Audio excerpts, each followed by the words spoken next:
Hola, buenos días a todas, bueno, y a todos. Simplemente hacer comentar que este año hemos elegido este tema porque la brecha en los temas digitales, en el ámbito pues, entre mujer y hombre, pues es una realidad. Y en la actualidad, pues tan solo un 15% de las estudiantes deciden, del total de estudiantes de informática son mujeres. O sea, solo por lo tanto, tenemos ahí una labor que hacer, máxime cuando estamos en el mundo digital y los empleos del presente y del futuro pues van a tener bastante relación con el ámbito digital. Por lo tanto, pensamos que era un tema de interés.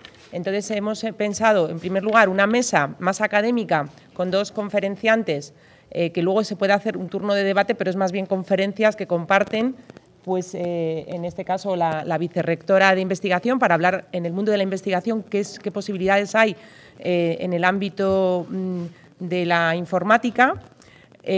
Luego está también, Asunción Gómez, que ahí está, y Angélica de Antonio, que ella es profesora titular, también está en la Escuela de Ingenieros Informáticos, y ella pues está ahora mismo dedicada al ámbito de los videojuegos. De hecho, dirige el laboratorio de Coroso Crespo y es experta en videojuegos, que es uno de los temas pues, de mayor pues, avance y donde mayor posibilidades hay también en el ámbito digital.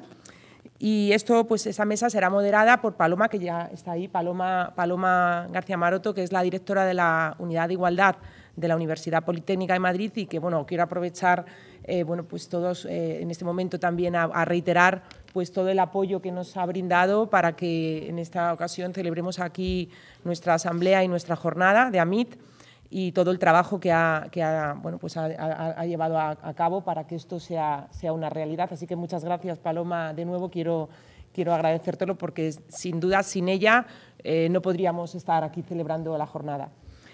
Y posteriormente tendremos el café, un coffee break de una media hora, para reanudar la jornada ya con empresarias, ¿no? Bueno, un sector, no son todas empresarias, pero bueno, dedicadas más al ámbito de la aplicación. Y ahí, bueno, pues nos contarán también su experiencia de cuál es la situación de las mujeres en el sector de las tecnologías y qué retos hay de la tecnología en el siglo XXI en una mesa redonda, en la que bueno, pues tenemos la suerte de contar con la moderación de Mercedes del Río, que está aquí, que todos conocéis, catedrática de la Escuela de Arquitectura, no, de Edificación, perdón, de Edificación, y que también quiero aprovechar el momento para agradecer pues todo su apoyo, porque ella fue la persona que decidió y que pues puso la universidad a disposición de AMIT, y que bueno, empezamos a hacerlo aquí por ella. O sea, fue ella la instigadora, la promotora, mejor dicho, la promotora. Y bueno, pues además también en cuanto a los temas, las ponentes, evidentemente ella ha sido la que nos ha marcado bueno, pues hacia dónde dirigirnos, ¿no? Y ahí hemos contado con la presencia de directivas, que la verdad es que es sorprendente, porque así como en el ámbito de estudiantes hay pocas ahora, que habrá que ver por qué. Ya nos decía un poco la secretaria de Estado que bueno, son cosas que no se saben, ¿no? Y el propio rector. Pero en el ámbito luego de puestos directivos, en el ámbito empresarial, pues vemos que la presidenta de Google, que va a venir, Google España, es mujer. Va a venir una directora de IBM, que también tenemos ahí presidenta, que es mujer. La de Facebook, que iba a venir, pero que la coincide con un acto en Barcelona, no puede venir y por eso no está en el programa, pero también era mujer. En fin, contactamos con varias mujeres y se mostraron bastante interesadas. Y lo sorprendente es eso, que en este mundo digital, pues por la creatividad que se requiere también, pues la mujer aporta bastante. Y bueno, pues en esta mesa también tendremos la presencia de, aparte de la presidenta, como digo, de Google, que es Fuencisla Clemares, y la directora de investigación de IBM, Elisa Martín, pues María Teresa Redondo, que está dirigiendo una cátedra Vodafone y que está trabajando en temas de textil, incorporando chips para poder pues conocer constantes vitales y cuestiones relacionadas pues, y aplicaciones muy interesantes que cada día se requieren más, no solo en el deporte o en el ejército, sino en la vida cotidiana. Y luego ya tendremos los premios, los reconocimientos nuestros, ¿no? Los Azonoren, que en esta ocasión pues, se lo vamos a otorgar a Pepa Bueno, periodista que todos conocéis y que nos permite visibilizar a la mujer en la sociedad, ¿no? Y en los medios de comunicación, cuestión muy importante, porque en la comunicación pues, el hecho de que la mujer esté presente es fundamental, porque es lo que todo el mundo ve.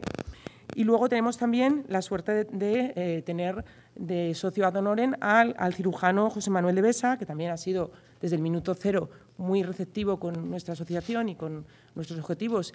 Y bueno, realmente es un honor, porque él pues, lleva a cabo todos los años en África, que viaja todos los años en verano, a operar a mujeres que padecen la fístula vesículo-vaginal, y con este trabajo generoso pues está consiguiendo salvar a muchas mujeres africanas del ostracismo. Posteriormente tendremos nuestra comida breve, como siempre tenemos. Intentaremos cumplir todos los horarios para poder tener nuestra asamblea a las 3:30, para tener posibilidad de acabar a las 6, dado que muchas de vosotros os tenéis que trasladar, tenéis horarios. Entonces, bueno, intentaremos cumplir todos los horarios previstos y nada más. Con esto ya, pues, que me ha pedido Joa que hiciera este breve… No pensábamos hacerlo, pero me ha pedido que lo hiciera y, bueno, pues para que tengamos en la cabeza un poco todo el programa que ya conocéis. Muchas gracias.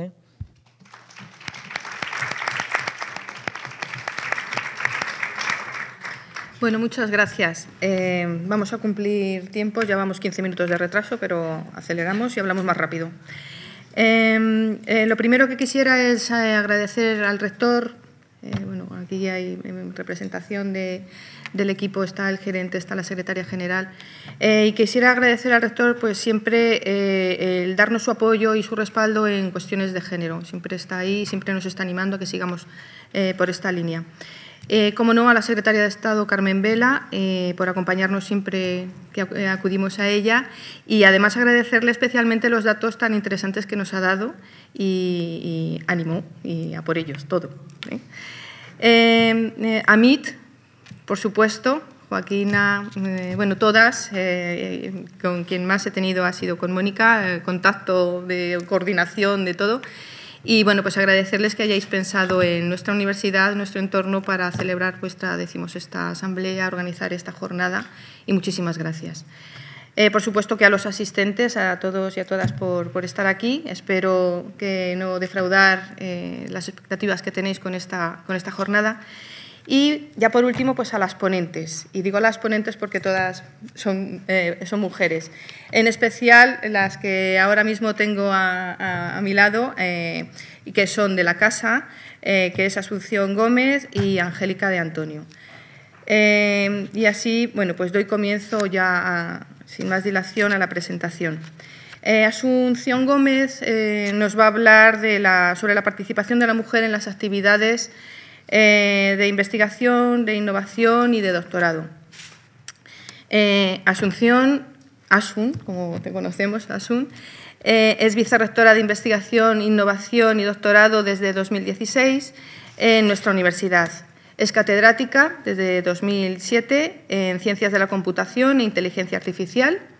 Ha sido directora del Departamento de Inteligencia Artificial del 2008 al 2016, directora de Ontology Engineering Group desde 1995, directora académica del Máster Universitario en Inteligencia Artificial desde 2009 y del Doctorado en Inteligencia Artificial desde 2009 también.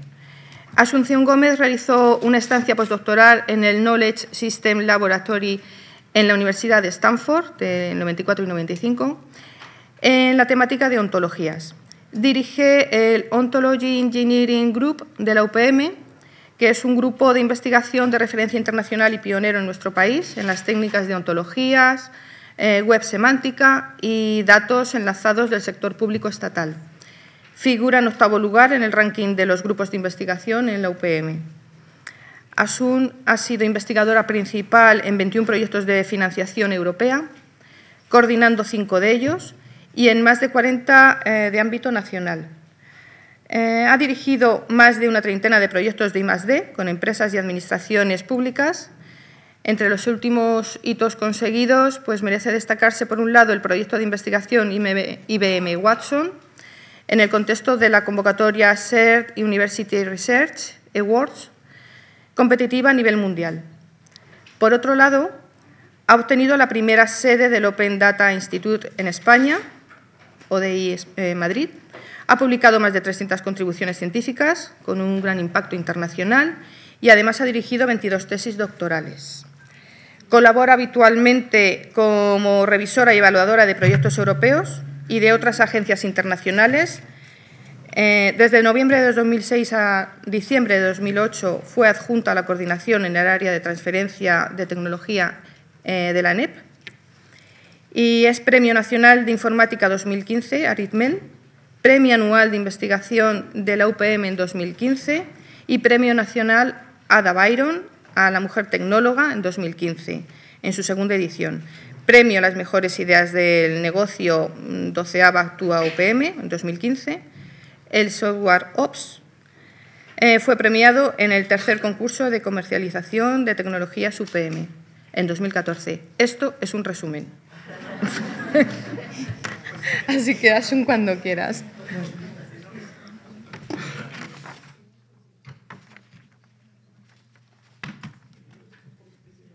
Bueno, pues buenos días a todas y a todos.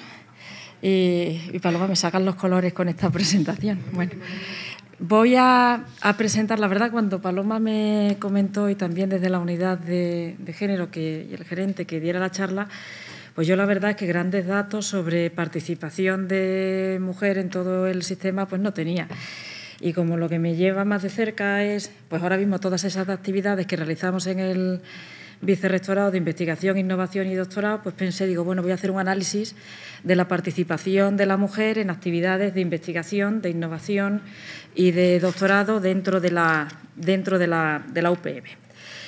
Entonces, bueno, he organizado la presentación de la siguiente forma. Voy a explicar primero de dónde salen los datos y a continuación un análisis del PDI, muy breve, investigación, participación en proyectos internacionales y la integración y temas de estructuras de I+D+I.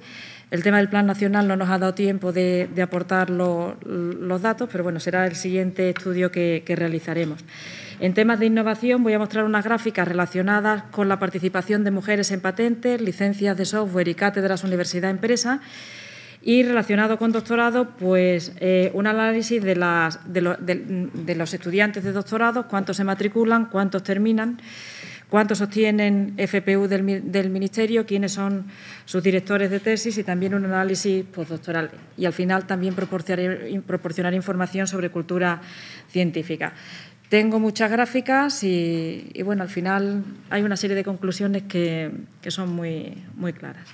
Bueno, lo primero es decir que el SD2I es un sistema propietario desarrollado dentro de la Universidad Politécnica de Madrid para la gestión de la investigación y proporciona información sobre investigadores, nos permite generar informes, hacer búsquedas y consultas avanzadas y también se utiliza como cuadro de mando para la toma de decisiones. Dentro de este sistema pues tenemos almacenado información sobre proyectos nacionales y regionales, internacionales, cátedras, universidad, empresa, todo lo relacionado con propiedad intelectual, las diferentes estructuras, grupos, centros, institutos de investigación, escuelas y departamentos. Relacionado con recursos humanos, pues las becas y contratos oficiales predoctorales, postdoctorales, empresas y organismos que contratan con la UPM y, sobre todo, pues el acceso a cierto tipo de datos que son institucionales relacionados con el número de proyectos privados vía artículo 83 que se firman con las empresas, personal contratado a proyectos, PDI, PAS, etcétera. Con el fin de realizar el estudio, pues hemos agrupado las escuelas y facultades de la UPM por áreas. Entonces, dentro de ICT hemos considerado las dos escuelas de telecomunicación e informática. En el área de agro hemos utilizado la agronómica y también la parte de montes forestales y del medio natural. En el área industrial tenemos a industriales, aeronáutica, navales, minas y energía y la Escuela de Ingeniería y Diseño Industrial, en construcción, arquitectura, caminos, canales, puertos, edificación, ingeniería civil, topografía, geodesia y cartografía, y luego en otras tenemos a la Facultad de Ciencias de la Actividad Física y del Deporte y del Centro Superior de Diseño y Moda de Madrid. Y estas han sido las 5 grandes categorías o áreas en las cuales hemos agrupado con el fin de poder dar datos agregados.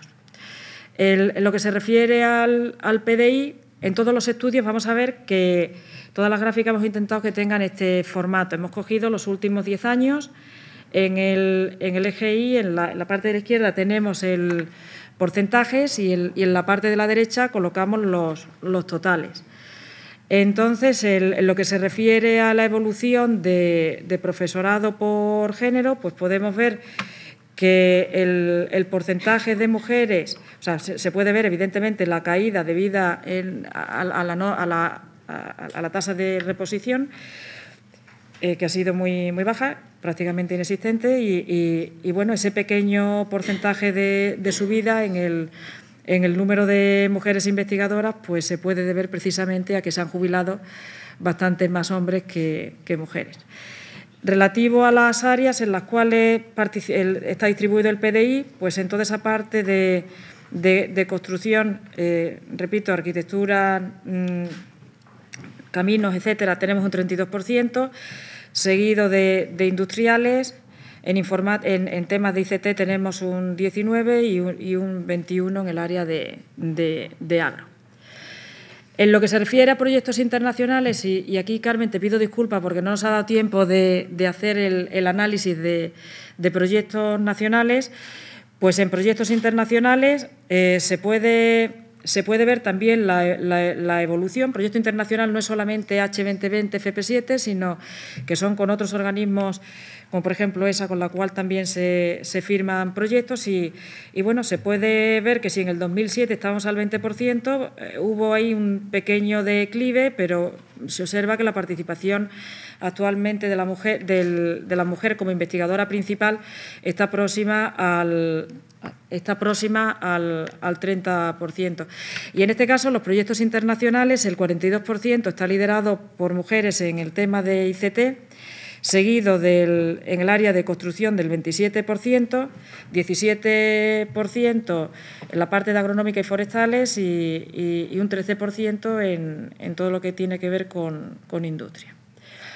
Simplemente datos para que se vea también cómo, por ejemplo, en el área de ICT existe donde se captan principalmente todos los proyectos, la mayor parte, un número importante de proyectos internacionales, y aquí estamos próximos a la participación de la mujer, está ahora mismo próximo al 20% como investigadoras principales de proyectos.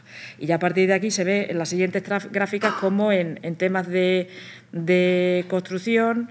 En temas de construcción, pues básicamente es muy bajo. En la parte de agro, como bien se había comentado anteriormente, sí que existe un papel importante, un porcentaje superior de participación de la mujer, que ronda el 40%, y en el área industrial, pues en ese sentido también es bastante bajo. En lo que se refiere a proyectos coordinados, pues la palma se la lleva ICT, o sea, con un 77% de proyectos coordinados por mujeres. Y en el resto de áreas, pues la coordinación pues ronda eso, inferior al 10%. Si analizamos los proyectos internacionales, esos investigadores principales, ¿cuál es la posición la posición académica? Pues se puede observar que las catedráticas, en este caso, pues están liderando principalmente los proyectos internacionales, aunque aquí ha habido un pequeño pico de profesoras titulares de universidad. Y también es importante ver que las mujeres que son contratados doctor, pues que también están dirigiendo proyectos internacionales, lo cual es un buen signo. Y también se puede observar pues el porcentaje, o sea, la financiación que se ha obtenido, y en este caso el presupuesto de los proyectos se ha se ha acumulado en el año de concesión, porque nos era muy difícil ir distribuyendo el presupuesto a lo largo de la vida del proyecto. Si analizamos el número de proyectos internacionales, pero en este caso analizando las edades que tienen las mujeres, pues se puede observar que en este caso se puede observar cómo en la banda de los 49 a 51, pues aquí hay mujeres que son muy activas. Y luego, bueno, tenemos una mujer muy activa próxima ya a la edad de jubilación, pero en líneas generales, en proyectos internacionales, investigadoras principales, pues al final todo el mundo más o menos ha dirigido, o sea, las que participan han participado con un proyecto, ¿vale? Entonces, las líneas en roja realmente lo que estáis significando es el número de mujeres que están dirigiendo estos proyectos de investigación. Entonces, por ejemplo, aquí en la edad de 49, 50 y 51, pues tenemos 3, 2 mujeres y en este caso 5, y luego ya en 53 tenemos 4, ¿vale? Eso sí que nos da un dato un poco para mostrar cómo el perfil de qué mujeres han dado el paso hacia adelante de dirigir proyectos de investigación.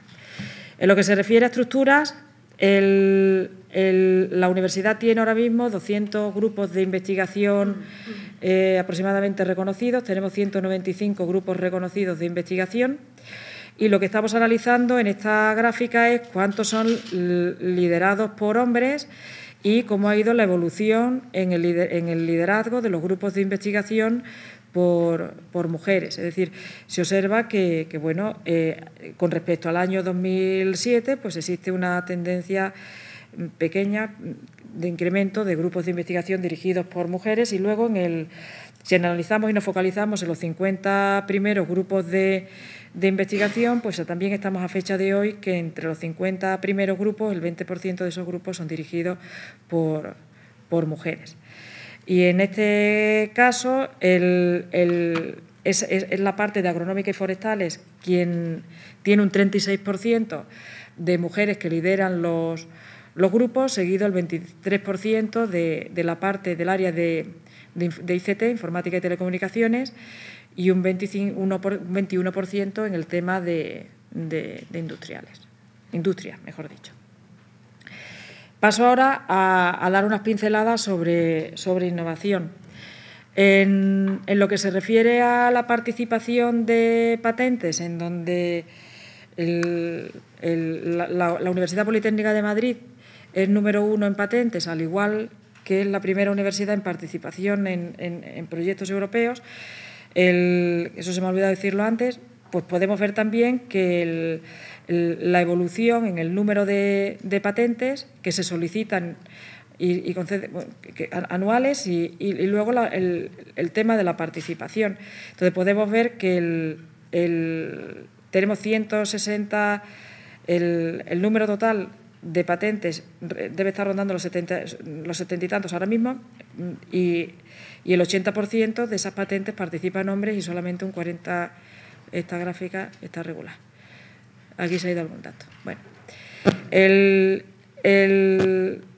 este caso podemos ver también que tanto el área industrial, construcción e ICT pues están en unos porcentajes muy próximos en solicitud de patentes y quizás en el área agro es, en ese sentido, que se patenta un poquito menos, aunque bien sí que hay patentes realizadas por mujeres. En lo que se refiere al registro de licencias de software, pues el 74% de los registros participa todo el área de ICT, eso es obvio debido a la proximidad temática. Y en lo que se refiere a las cátedras universidad-empresa, pues aquí lo que estamos mostrando también es la participación de la mujer en las distintas cátedras. Y podéis ver que en este caso pues nos damos los datos actuales es como del 15% aproximadamente. Y bueno, en temas de doctorado tenemos multitud de datos porque hemos enviado ayer una propuesta al programa COFUND precisamente para incrementar el número de mujeres que realicen doctorado en temas de ingeniería. Y entonces, en el tema de doctorado, pues hemos analizado qué es lo que ocurre a la entrada y qué es lo que ocurre a la salida. En lo que se refiere a los estudiantes de primera matrícula, los datos los tenemos hasta el curso 2015-2016, los tenemos procesados y en este caso pues podéis ver cómo ahora mismo tenemos aproximadamente unos 1.000 y poco estudiantes que realizan doctorado o que se apuntan a doctorado en la UPM en primer registro.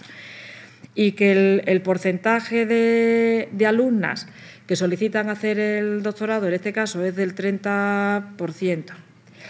Si analizamos un estudiante de doctorado puede tardar 4,5 años si es varón, 4,8 si es mujer, que es el acumulado de datos que tenemos ahora mismo en la UPM.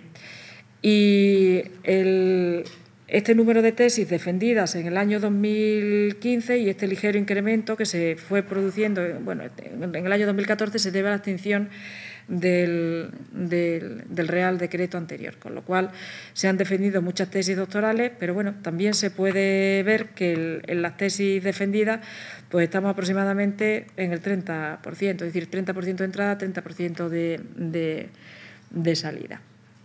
Y además pues se mantiene con independencia de que haya habido la subida en el número de tesis defendidas coyunturalmente en el año 2015. ¿Dónde se registran las estudiantes? Pues por un lado el 39%, de nuevo, vuelve a ser toda la parte de arquitectura, caminos, navales, etcétera, seguido de ICT y el área de agronómica y forestales, y en el área industrial, aeronáutica, industriales, etcétera, tenemos un 17%.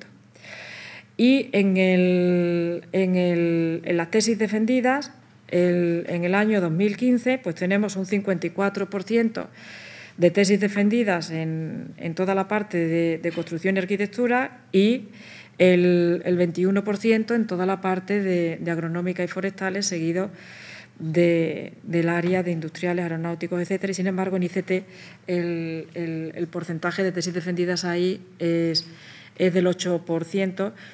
Es del 8%. Tenía las transparencias ocultas, Carmen, pero al haber dicho también, dado un montón de datos sobre temas de doctorado, pues muy rápidamente vemos la progresión de estudiantes que se registran en el área de ICT, que ronda el 20%, y también la salida de aquellos estudiantes de ICT que defienden, mujeres que defienden su tesis, que también está en un 20%.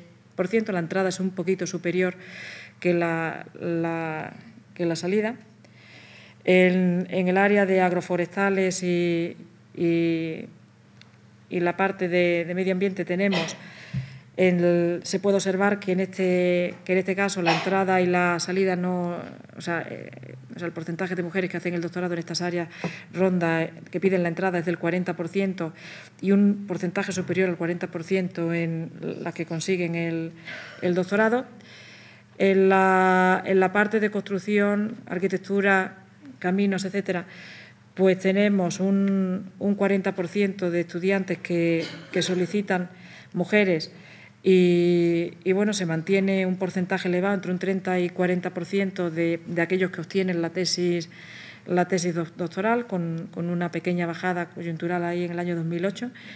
Sin embargo, si vamos ya a toda la parte que es la parte más industrial, pues se observan que las cifras bajan, hay un 20% frente al 40% del año 2007. En el año 2015 pues tenemos un 20% de estudiantes mujeres que solicitan realizar la tesis doctoral y sin embargo, lo que se observa es el leve incremento de un 10% frente a un número superior al 20%, a un porcentaje superior al 20% en los que defienden sus tesis doctorales. Analizar también los datos de FPU. En el tema de FPU, pues se puede observar que de nuevo hay más hombres que mujeres, salvo un año concreto que han obtenido la beca del Ministerio. Y si analizamos cuántos de los supervisores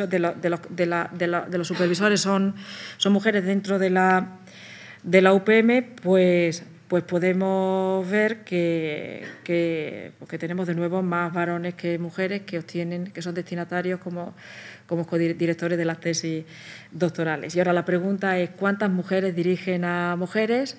Pues la gráfica está aquí, en donde realmente vemos que hay muy pocas mujeres que estén dirigiendo o proponiendo a estudiantes de doctorado que son mujeres. El resto están dirigidas por hombres. En los postdoctorales, Juanes de la Cierva, Ramones y Cajales, y procedentes del Ministerio, Talento, y también aquí incluimos los Marie Curie que vienen de fuera. Pues sería esta es la gráfica. Evidentemente tenemos ese 20%, estamos rondando el 20%, salvo el 20%, salvo 2011, 2017, que los datos lo están firmando ahora, con lo cual no hemos podido introducir los datos. Y en cultura científica, pues aquí ganamos por goleada. Normalmente las mujeres participamos más en la Semana de la Ciencia, en las noticias de divulgación de la Unidad de Cultura Científica de la UPM, y también en la Noche Europea de los Investigadores. Entonces, para terminar, he intentado ajustarme con tanto dato a los 20 minutos que me había dicho Paloma. En la Dirección de Proyectos Internacionales, ICT, Informática y Telecomunicaciones, tiene un 42% de proyectos internacionales firmados por IP, seguido de la parte de arquitectura, caminos, etcétera. En la parte de coordinación de proyectos internacionales, Informática y Teleco tienen el 77%. En lo que se refiere a dirección de estructuras, en la parte de agronómica y forestales tienen el 36%, ICT 23%. En patentes están igualadas ICT, construcción industriales. En licencias de software, ICT 74%, y el doctorado, la media nuestra aquí es del 25% aproximadamente entre entrada y salida. Y no quería terminar esta charla sin poner esta transparencia, porque ayer pedimos un COFAND en donde estamos buscando doctorados industriales realizadas por mujeres en temas de ingeniería, en donde las tesis doctorales además se incluya un capítulo o una sección donde analice cómo el género, o sea, que incluya la tesis, un capítulo o sección donde se analice los resultados de esa tesis desde esa versión de género, como comentaba Carmen antes a la hora de solicitar el proyecto, pues en este caso a nivel de tesis doctoral.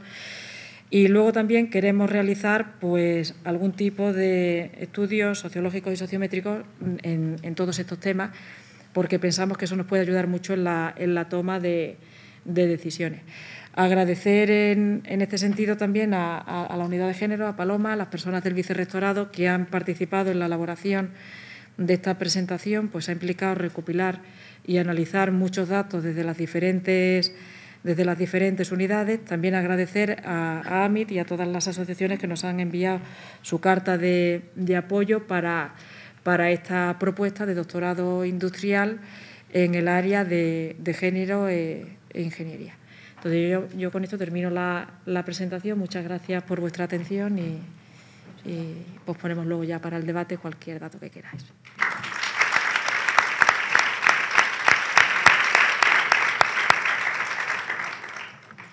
Muchas gracias, Asun.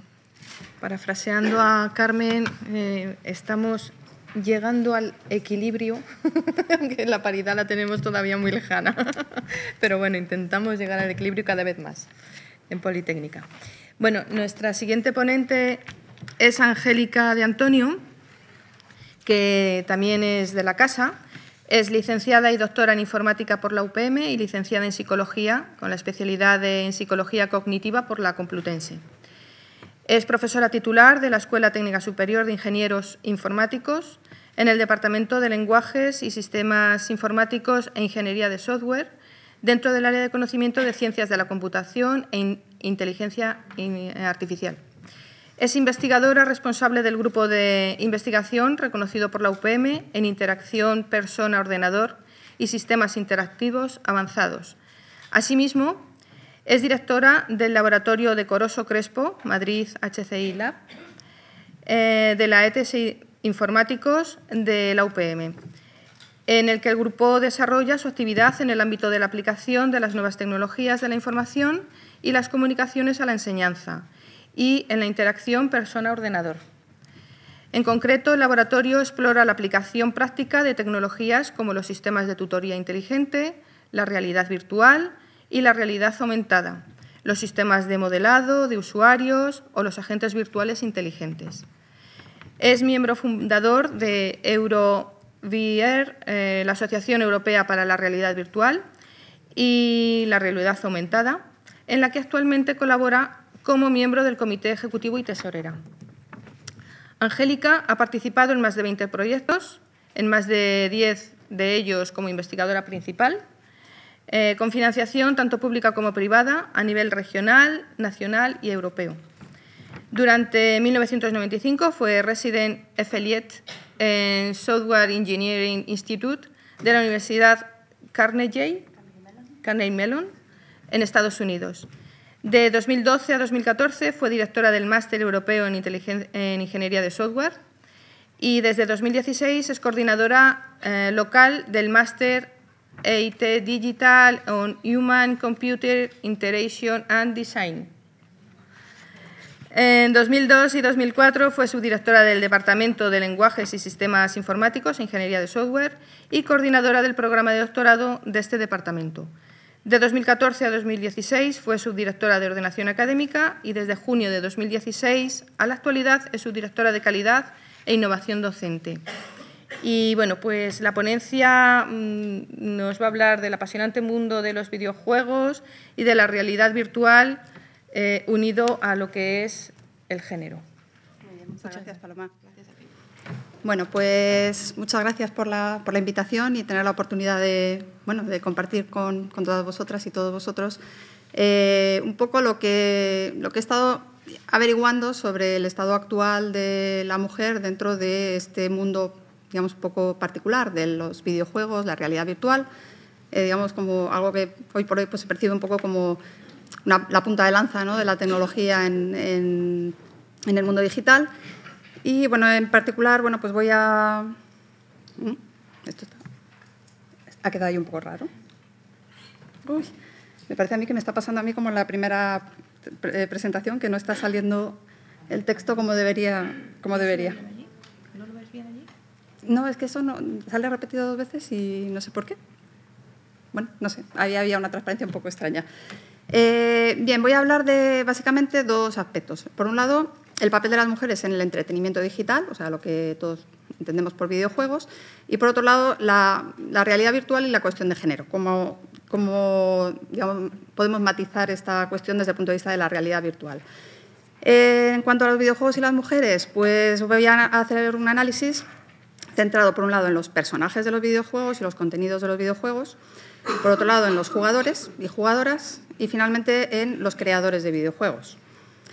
Bien, si empezamos viendo qué tipo de personajes y qué tipo de contenidos aparecen en los videojuegos hoy en día, bien, la conclusión es que en general hay muy pocos personajes protagonistas femeninos. Un ejemplo muy paradigmático es Lara Croft, la protagonista del juego Tomb Raider, que bueno, en su momento, en 1996, cuando fue creada, fue todo un hito, porque hasta aquel momento prácticamente apenas había protagonistas femeninas dentro de los juegos y, bueno, digamos que creó por un lado, es un hito en parte positivo y en parte negativo. Por primera vez aparecía un personaje dentro de los videojuegos potente, poderosa, inteligente, digamos, un personaje con el que las mujeres pudieran identificarse. Pero, bueno, por otro lado, es verdad que su apariencia era marcadamente sexualizada y, bueno, pues hubo tanto personas a su favor como detractores. Lo cierto es que gracias a ella muchas mujeres se adentraron en el mundo de los videojuegos. Empezaron a poder jugar videojuegos con personajes con los que podían sentirse identificadas. También es verdad que la evolución en la apariencia del personaje, como se puede aquí observar, en los últimos 20 años ha perdido una parte de esa exageración en la representación sexual y hoy por hoy ya es un personaje un poquito más normal. O sea, esto digamos que refleja un poco la evolución que podemos observar en el mundo de los personajes dentro de los personajes femeninos dentro de los videojuegos.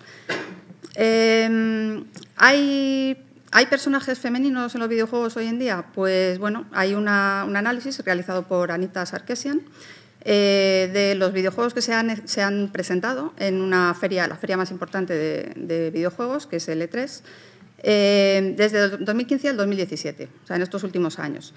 Y bueno, se puede observar que la evolución, digamos que no hay evolución. O sea, que los personajes femeninos en el 2015, no llego a verlo porque ni con gafas llego a ver bien estos datos, la verdad. Bueno, era un porcentaje bastante inferior los personajes protagonistas femeninos al de los personajes protagonistas masculinos. En el año 2016 hubo un crecimiento que parecía indicar una tendencia positiva, pero nuevamente en el 2017 decrece, con lo cual digamos que no hay evolución. O sea, unos años más, unos años menos, pero más o menos se mantienen en niveles bastante por debajo de los protagonistas masculinos. Lo que sí hay es una tendencia creciente hacia dar a elegir al jugador. O sea, se le permite elegir el género del personaje con el que desea jugar y configurarlo, incluso en otros aspectos como la raza o apariencia física, lo cual es un punto al menos positivo.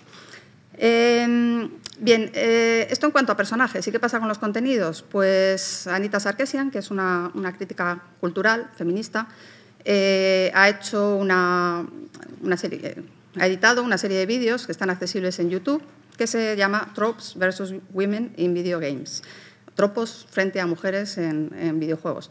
Un tropo es una figura literaria, yo he tenido que buscarlo en el diccionario porque tampoco sabía lo que era. Es una figura literaria en la cual pues, una palabra o una expresión se utiliza en un sentido figurado, ¿vale? Y entonces lo que ha hecho ha sido explorar cómo determinados tropos o patrones culturales se ven reflejados en el contenido de los videojuegos y cómo, desgraciadamente, en muchos casos vienen a reforzar estereotipos que perjudican la imagen de la mujer. Su primer videojuego salió a la luz en marzo del 2013 y su temática, digamos, el título, era Damiselas en apuros. O sea, el contenido del videojuego analiza, o sea, de este vídeo analiza de qué manera el personaje prototípico de damisela en apuros se ve reflejado dentro del mundo de los videojuegos. Una damisela en apuros, pues lógicamente es una mujer indefensa que necesita de la ayuda de los hombres para poder sobrevivir. Y, perdón, porque es que no sé si es que le estoy dando mal a los botones o qué. Vale, y quería mostraros pues, un ejemplo de un vídeo de una damisela en apuros.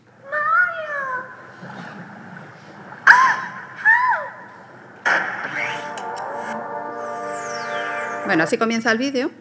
Y bueno, pues es digamos, una representación clásica que todos conocemos, ¿no?, de Super Mario, como hay una damisela en apuros a la que hay que rescatar. Así aparecen otros vídeos en años posteriores que analizan temáticas pues, como, por ejemplo, el personaje Mrs. Mail, o sea, la típica encarnación femenina de un personaje con características típicamente masculinas. O sea, lo que hacen es simplemente poner una fisonomía femenina en un personaje con unas características claramente masculinas. Otro aspecto muy frecuente es que la mujer aparezca simplemente como elemento decorativo en los videojuegos, pues para rellenar el escenario, adornarlo y que quede atractivo. O como personajes, lo que es peor todavía, personajes mínimamente interactivos, o sea, utilizables en el videojuego, generalmente con fines pues, de sexo o violencia. Otro vídeo analiza cómo en muchos casos la mujer se utiliza incluso como recompensa por acciones realizadas dentro del juego. Y bueno, tengo aquí también un par de vídeos que os ilustran un poco cómo se refleja esta imagen en los videojuegos. Sorry, all booked up. Too bad too, because I would have given a stud like you a free sample. o, por ejemplo, este. Grab a whore and have a good time. La recompensa de la batalla. Bueno, pues aparecen más de estos patrones o estereotipos dentro de los videojuegos, como por ejemplo el principio de Pitufina. Es un patrón que se repite bastante, donde hay, digamos, en un conjunto de personajes mayoritariamente masculinos, de repente hay un personaje femenino, como Pitufina, que bueno, es como anecdótico, queda divertido y ya no pueden decir que no hay mujeres dentro de los videojuegos. Bien, otro aspecto que llama bastante la atención es bueno, lo que ella califica como que la ropa interior no es una armadura, y esto es bastante frecuente, ¿no? Los personajes que aparecen como guerreras dentro de los videojuegos, pues sin embargo van prácticamente pues, en salto de cama, ¿no? O sea, llevan una ropa totalmente inapropiada, ¿no? para esa actividad que están realizando dentro del videojuego. Entonces, bueno, digamos que los personajes y los contenidos de los videojuegos hoy por hoy están todavía muy impregnados de sexismo y obviamente ahí hay mucho trabajo por hacer. ¿Y qué pasa con los jugadores? ¿Juegan las mujeres a los videojuegos o no juegan? Pues resulta que sí. Según un estudio del Internet Advertising Bureau del 2014, un 52% de los jugadores de videojuegos son mujeres. O sea, resulta que juegan más que los hombres. Bueno, y no es reciente, o sea, digamos que ya lleva una tendencia, en estudios previos, por ejemplo, en el 2011 ya era un 49%, ¿vale? O sea que básicamente ahí hay paridad. Las mujeres y los hombres juegan a videojuegos igual, en la misma medida. En España, en particular, según un informe de este mismo año de la Asociación de Software de Entretenimiento, un 48% de los jugadores son mujeres. O sea que también en España se da esta igualdad de género en cuanto a los jugadores. E incluso en la franja de mayores de 18 años hay un 31% de jugadoras frente a un 17% de chicos, ¿vale? O sea que digamos que ahí sí podemos decir que hay igualdad. Las mujeres juegan tanto a los videojuegos como los hombres. Pero, sin embargo, bueno, parece que o sea, hay un estereotipo aún de que los que juegan a los videojuegos, la imagen colectiva que tenemos es que los que juegan a videojuegos son adolescentes en una consola jugando a un juego de matar, lo cual no refleja la realidad. La realidad es que el dispositivo en el que más se juega hoy en día es el teléfono móvil, es el smartphone, y el crecimiento que se ha producido en la industria de los videojuegos en los últimos años se ha debido principalmente a la incorporación de mujeres como jugadoras de juegos en teléfonos móviles. Eso sí, suelen jugar a diferentes tipos de juegos. Juegos sociales, de puzzles, de trivia, juegos de palabras. Sin embargo, bueno, ¿cuál es la reacción del mundo clásico del videojuego más centrado pues, en los juegos de combate o de deportes? Pues lo que se observa es un menosprecio, ¿vale? Tanto hacia este tipo de juegos como hacia este tipo de jugadoras. Se considera que no son juegos auténticos y que, bueno, que las jugadoras pues, no son core gamers, o sea, no son jugadoras auténticas, sino que bueno, son casuales. Y eso de jugar a videojuegos en un móvil es como que no es auténticamente videojuego. O sea, existe esta confrontación por parte del mundo clásico de los videojuegos. ¿A qué juegan realmente las mujeres? ¿Existen datos? Pues sí. En este mismo año, Quantic Foundry ha realizado un estudio con 270.000 jugadores, un 18,5% de ellos mujeres, y se les ha preguntado a qué juegan, a qué tipo de juegos juegan, y se ha hecho una clasificación por géneros.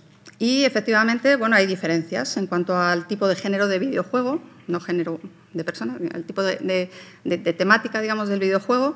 En los juegos de simulación, de familia, granja, o sea, juegos básicamente de simulación, hay un 70% de jugadoras mujeres frente a un 30% de jugadores hombres. En juegos de tipo puzzle, exploración atmosférica, bueno, hay un 50%, más o menos igualado. Pero si nos vamos a otro tipo de juegos, como los juegos de combate en primera persona o tácticos o de carreras, pues ahí el porcentaje de mujeres que juegan baja a un 4 a 7%. y en donde menos juegan las mujeres en los juegos de deportes, donde solamente hay un 2%. O sea, sí realmente las mujeres juegan a juegos diferentes. Pero no solo juegan a juegos diferentes, lo que igual podríamos decir, vale, es por algo inherente al género de las personas, ¿no? Pues a las mujeres les tiende a gustar más otro tipo de juegos, ¿no? Es que dentro de un mismo género de videojuego, de un mismo tipo de videojuegos, hay también grandes diferencias de unos juegos a otros juegos. O sea, no es solamente de qué va el juego, sino qué se encuentra el jugador cuando juega en ese juego. O sea, por ejemplo, dentro del mundo de los videojuegos de rol, hay un juego en particular que prácticamente duplica el porcentaje de jugadoras frente a lo que es el promedio de esa categoría. Algo tendrá ese videojuego que hace que las jugadoras jueguen más a él. Se había hecho un estudio previo en el que se analizó también cuáles eran las 2 mayores motivaciones que llevaban a los jugadores a jugar. Y bueno, en el caso de las mujeres, las 2 mayores motivaciones resultaron ser la fantasía y el deseo de completar un reto. Y en el caso de los hombres, la competición y la destrucción. Entonces, bueno, parece ser que es posible, es una hipótesis, que la diferencia entre los juegos que se observan entre juegos de una misma temática pueda explicarse por el contenido que tienen, por el tipo de personajes que aparecen en ellos o incluso por la aparición de estos estereotipos o patrones que hemos analizado anteriormente. ¿Y qué pasa con los creadores? ¿Vale? Pues la industria de los videojuegos está claramente dominada por hombres, ¿vale? Bueno, según los datos que he podido encontrar, un 12% de los diseñadores de videojuegos en Gran Bretaña, con porcentajes similares en Estados Unidos y Canadá, son mujeres. O sea, es un porcentaje realmente bajo. Bueno, es cierto también, hay que reconocer que, según este mismo estudio, solamente un 3% de los programadores son mujeres. Entonces, es verdad que, digamos, la base de tecnólogas que podrían alimentar la industria del videojuego, pues por desgracia, ahí, bueno, lo tenemos muy claro nosotras que estamos en la Escuela de Ingeniería Informática, tenemos muchas menos alumnas que alumnos. Entonces, es verdad que digamos, hay menos mujeres formadas en este mundo, pero aún así, bueno, el porcentaje es realmente bajo. Pero es que además, o sea, no solamente es que esté dominada por hombres, sino que es que además el grado de machismo que se observa en la industria es bastante elevado. De hecho, ha habido personas, mujeres destacadas dentro del mundo del desarrollo de videojuegos, pues que han dado un paso adelante, que han denunciado públicamente esta situación e incluso han creado asociaciones, como en el caso de FemDevs, que bueno, trata de promover una organización sin ánimo de lucro que bueno, pues busca promover el interés, la participación y la presencia de las mujeres en la industria del videojuego. O sea que tenemos, digamos, ya movimientos de mujeres que tratan de luchar contra esta situación.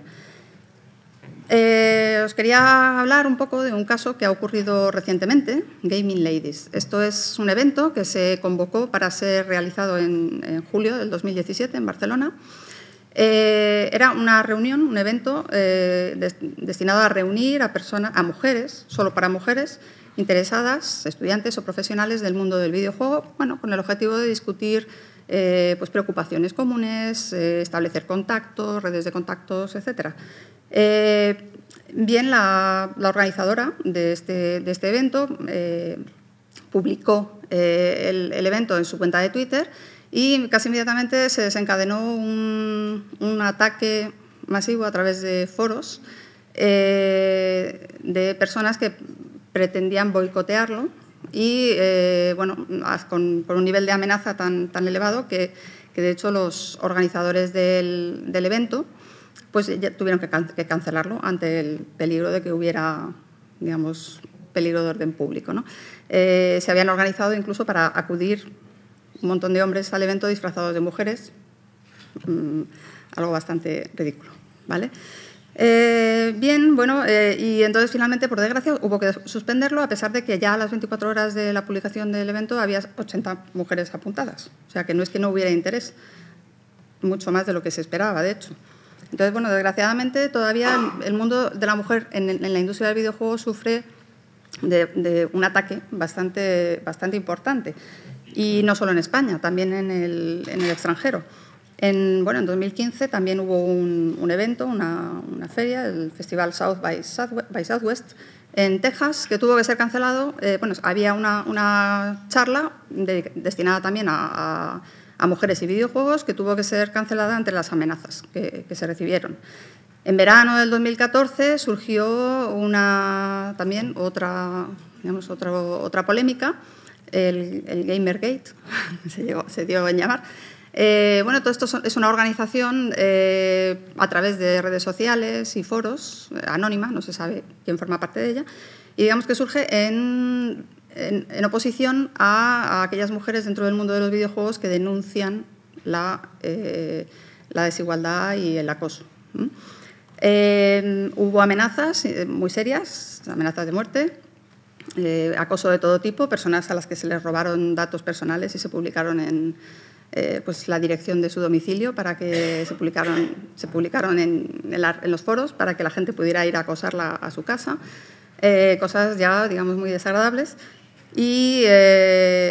Incluso Anita Sarkeesian, que comentaba anteriormente, pues una charla que tenía prevista en una universidad, pues tuvo que cancelarla ante amenazas de muerte que había recibido.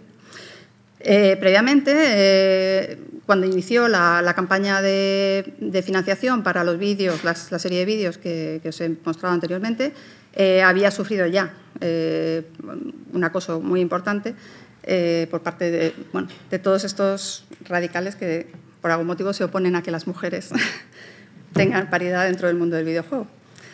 Entonces, pues hay un poquito de cal, un poquito de arena dentro del mundo de los videojuegos.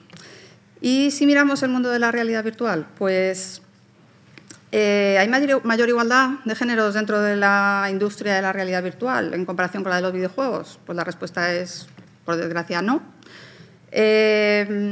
En cuanto a los usuarios de la realidad virtual, según una investigación reciente, solo un 13% de las mujeres declaran haber usado realidad virtual frente a un 20% de los hombres. Y el análisis de los datos de búsquedas de Google por temáticas relacionadas con la realidad virtual, hay 29 millones de hombres interesados en el tema frente a solo 15 millones de mujeres. Bueno, estamos todavía un poquito entonces por detrás.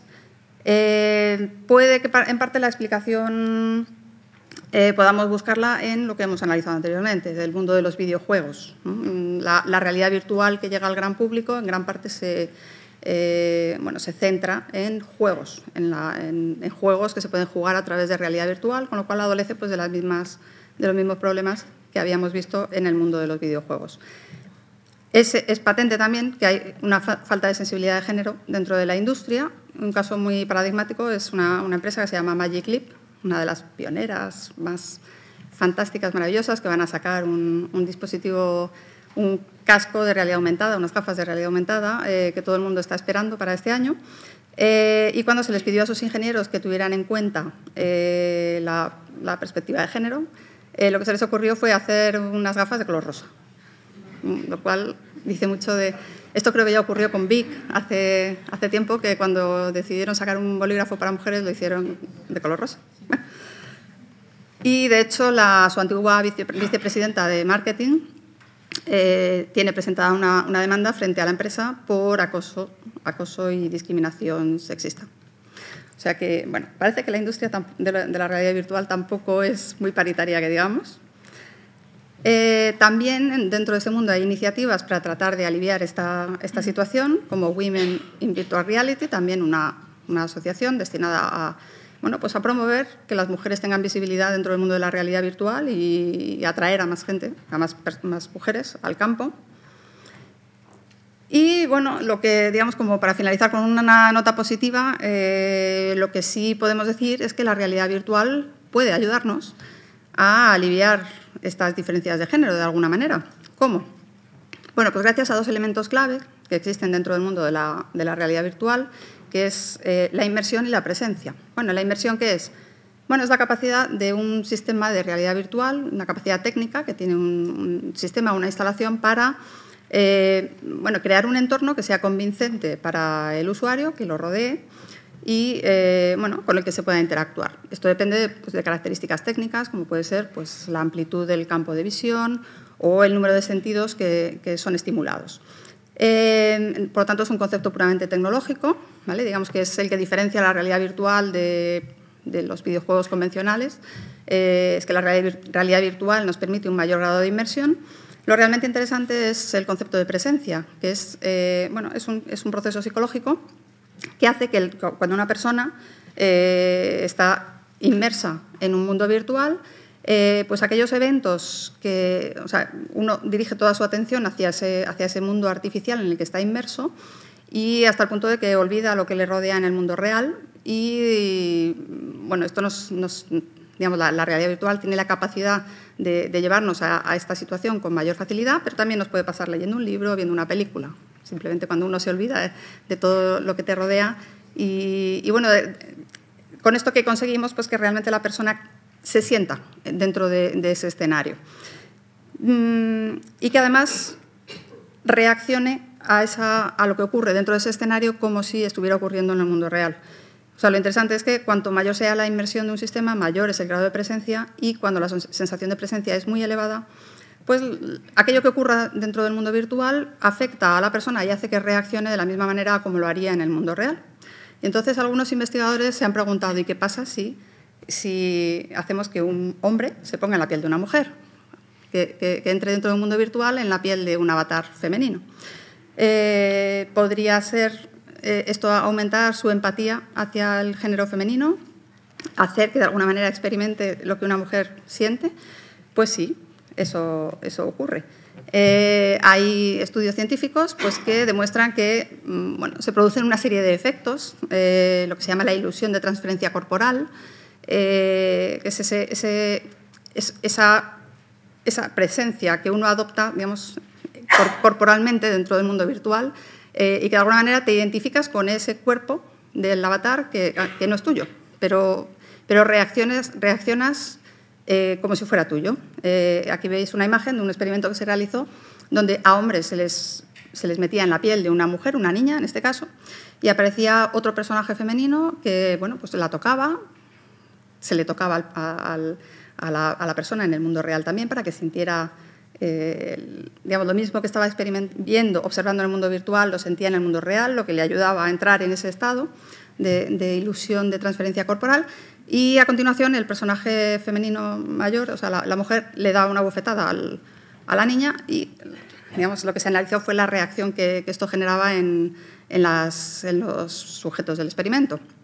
Y bueno, pues la reacción era, digamos, de identificación con lo que le estaba pasando con a ese personaje.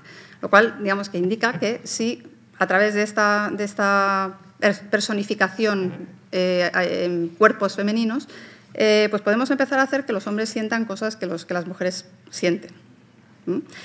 Se produce otro efecto que llaman el efecto próteo, del dios. Es que, no solo tu reacción frente a lo que ocurre en el mundo virtual digamos, refleja que estás identificado con el cuerpo, sino que además te comportas de la forma que se espera que se comporte ese cuerpo. Es maravilloso. Bueno, pues por ejemplo, si se han hecho experimentos, si te meten en un avatar que es guapo, pues resulta que las personas tienden a comportarse con mayor autoconfianza, sean o no guapas en el mundo real. O sea, digamos que adoptan unos estereotipos de comportamiento que son los que creen que los demás esperan de ellos. Entonces, bueno, esto es todo muy interesante porque podemos ayudar a trabajar, digamos, de una manera terapéutica, ¿no? a romper estereotipos. Entonces, bueno, demuestra de alguna manera la potencia que tiene la realidad virtual para poder transformar las actitudes y las creencias que tienen las personas y, bueno, digamos que es al menos una puerta abierta a la esperanza para que esta tecnología pueda ayudarnos a romper la diferencia de género. Así que, bueno, en conclusión, pues como hemos podido ver, la industria del entretenimiento todavía adolece de bastantes desigualdades entre hombres y mujeres. El diseño y el marketing de los productos siguen orientándose principalmente hacia un mercado masculino, a pesar de que no es verdad que esto sea así. Las jugadoras y el tipo de juegos a los que juegan se menosprecian como no auténticos y, bueno, en gran medida, además, se refuerzan los estereotipos de género. Los intentos de denuncia de la situación actual reciben ataques y amenazas, lo cual es bastante lamentable. Y bueno, como aspecto positivo, pues que como hemos visto, la realidad virtual al menos es una tecnología que nos puede ofrecer una oportunidad de desafiar la identidad de género que las personas sienten y de esta manera poder acercar un poco la experiencia femenina al lado masculino y viceversa. Y ya con esto termino.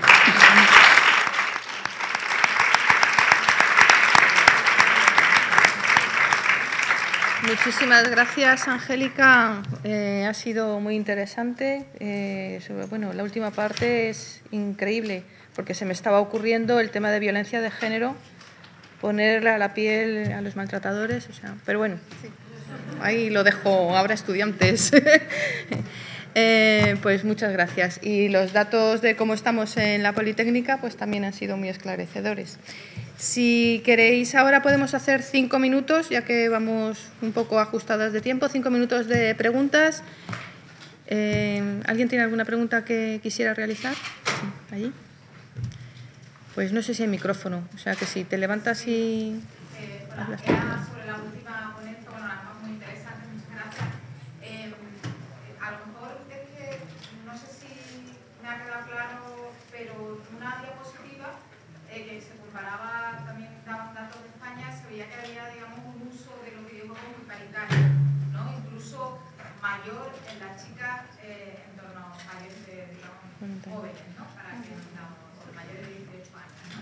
Sí. Pero luego había otra diapositiva donde se daba ya un porcentaje más bajo, digamos, más similar al que normalmente estamos acostumbrados. No sé si es que ahí también se incluye el dato de no solo quién juega, ya nos ha dicho muy bien que a lo que juegan es distinto, ¿no? Eso ha quedado bastante claro. Sino, digamos, quién juega, sino también cuánto tiempo juegan. Porque lo que sabemos, por ejemplo, de las estadísticas de uso del tiempo es que los chicos y los hombres en general juegan muchísimo más tiempo que las mujeres.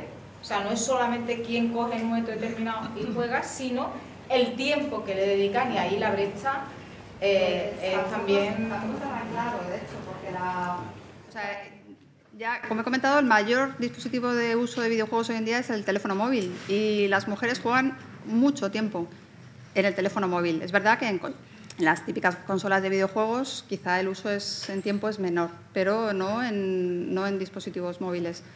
Entonces, bueno, no tengo ningún dato... Pero esas dos diapositivas que no. Llamaba la atención, ¿no? Porque...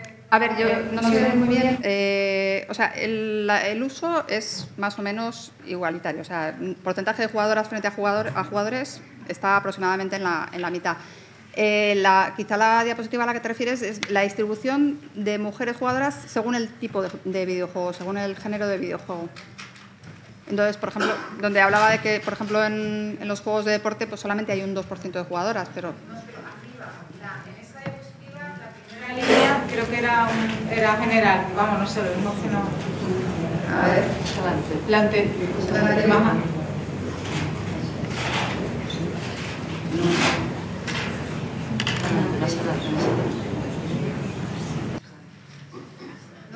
Es el después de esta y luego aquí es después de esa. Es después de esa. Después. Y aquí ya... No, aquí hay 18,5%. No es el porcentaje de jugadores en el mundo, es el porcentaje de personas que contestaron, que eran mujeres en este estudio en concreto. De los 270.000 jugadores que contestaron a sus preguntas, había solo un 18,5% de mujeres.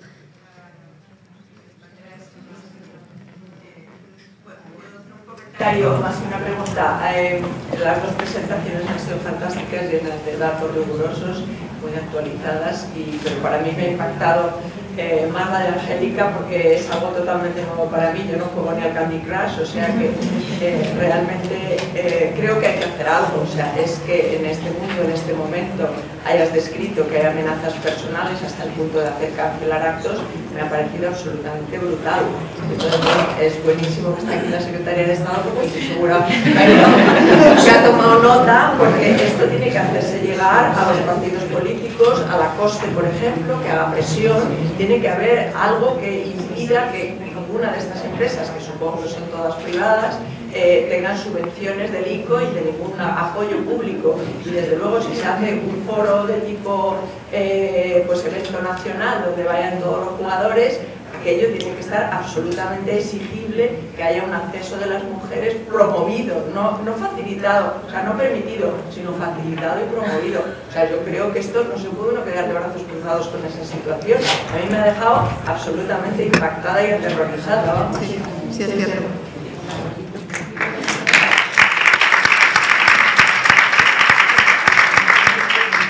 Bueno, si os parece, ya pasamos al café. Muchas gracias a todas.